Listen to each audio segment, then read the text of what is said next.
요즘 이거 다 알고 오시더라고요. 콜라겐 주사잖아요. 그만큼 대세인 것 같아요. 제 목주름에 한번 시술 받아볼까 합니다. 저는 요즘에 눈밑 주베룩, 옆볼 주베룩을 많이 시술하고 있는데요. 역시나 눈밑이 가장 만족도가 좋았던 것 같아요. 제가 직접 시술을 받아봤을 때도 꽤나 만족도가 좋아서 이번엔 목에 어떤 효과를 나타내는지 제가 한번 받아보려고 합니다. 저는 이전에 목주름 필러도 해봤고 목주름에 스프링실이라고 해서 꼬여있는 실도 넣은 적이 있거든요. 오늘 끝까지 영상 시청하신다면 주베룩과의 비교 후기를 자세하게 설명드릴게요. 목의 피부는 진피층, 피하지방층이 굉장히 얇고요. 피지선도 굉장히 적게 분포하기 때문에 기본적으로 건조한 환경입니다. 그렇기 때문에 눈밑처럼 주름이 쉽게 생기고 한번 생기면 굵게 자리 잡기 쉬운데요. 이런 특성 때문에 눈밑 필러나 주베룩을 할 때도 주의 깊게 시술하지 않으면 굉장히 불룩해지는 부작용이 있을 수 있습니다. 그래서 그만큼 의사의 숙련도나 경험이 굉장히 중요한 시술입니다. 저는 오늘 매뉴얼로, 즉 손주사는 하지 않고요. 인젝터라는 장비를 이용해서 주베룩을 주입해 볼까 합니다. 이렇게 기계를 통해서 주입하게 되면 정확한 깊이에 시술할 수 있고 일정한 용량을 정확하게 주입할 수 있기 때문에 결절의 위험성은 그만큼 줄어들 수 있겠죠. 그리고 굵은 주름에는 볼륨 효과가 필요하기 때문에 주베룩 볼륨도 같이 시술해 볼까 합니다. 여기서 잠깐 주베룩의 결절 위험성에 대해서 한번 말씀을 드리면요. 주베룩은 가루 상태예요. 그리고 생리식염수를 섞어서 수화라는 과정을 통해서 액체화하는데요. 수화를 잘하는 것도 중요하고 수화 후에도 적정한 시간 내에 빨리 사용하는 것도 결절의 위험성을 낮출 수 있습니다. 그렇지만 또 다른 결절의 위험성을 낮추는 방법으로는요. 가루 상태의 주베룩에 믹스하는 생리식염수의 온도도 중요합니다.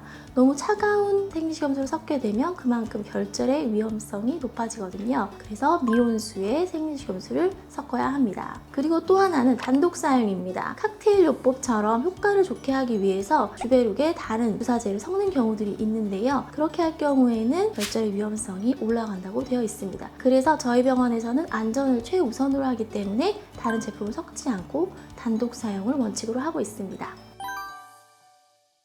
저도 항상 얼굴은 자주 보게 되니까 모공, 주름, 탄력 잘 신경을 쓰게 되는데 목주름 같은 경우는 자꾸 놓치고 소홀하게 되더라고요. 그런데 저는 20대부터 60대, 70대까지 모든 연령층을 잘 만나게 되잖아요. 확실히 보면 얼굴도 굉장히 관리가 잘 돼서 동안인데 목까지 주름이 하나도 없이 정말 팽팽하고 관리가 잘 돼 있는 경우에는 정말 얼굴로 봐서는 몇 살인지 가늠할 수조차 없을 정도로 동안으로 보이더라고요. 그래서 저도 이제 목을 관리를 하려고 합니다. 시술 한번 해볼게요.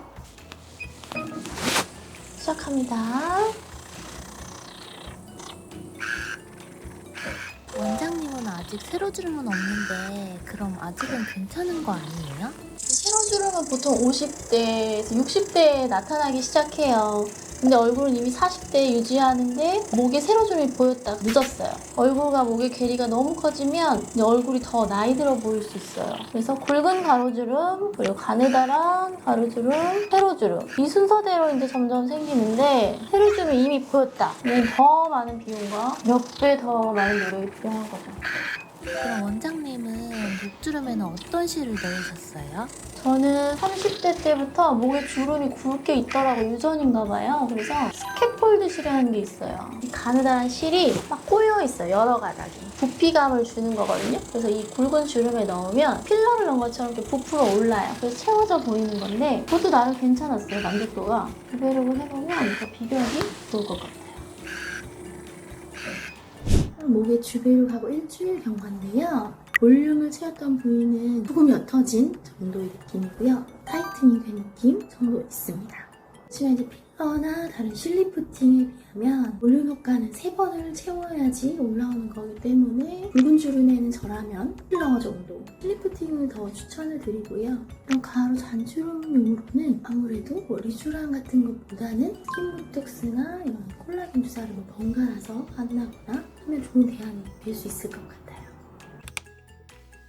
개인적으로도 콜라겐 부스터는 다른 스킨 부스터들에 비해서 한층 더 업그레이드된 면모가 있다고 생각이 됩니다. 직접적으로 콜라겐을 늘려줌으로써 노화 방지에 더 핵심적인 역할을 하고 있고요. 그러면서 고객님들이 추구하는 자연스럽게 예뻐지고 한 듯 안 한 듯 탱글탱글한 피부를 갖게 하는 중요한 역할을 한다고 봅니다. 목의 피부도 얼굴처럼 점점 푸석해지고 콜라겐이 줄면서 수분이 감소하기 때문에 콜라겐을 직접적으로 넣어주면서 관리해줄 수 있다는 게 큰 장점인 것 같아요. 써마지라던가 울세라와 같은 장비는 훨씬 더 고가에 시간도 더 오래 걸리는 단점이 있는데 그거를 보완해주는 대체제인 것 같습니다. 그래서 이렇게 콜라겐을 주기적으로 채워주면서 기본적으로 보습과 선크림, 자외선 차단에 신경 써주시면 좋을 것 같아요. 간단하게 자외선을 차단하는 것만으로도 콜라겐 감소를 억제시킬 수 있습니다.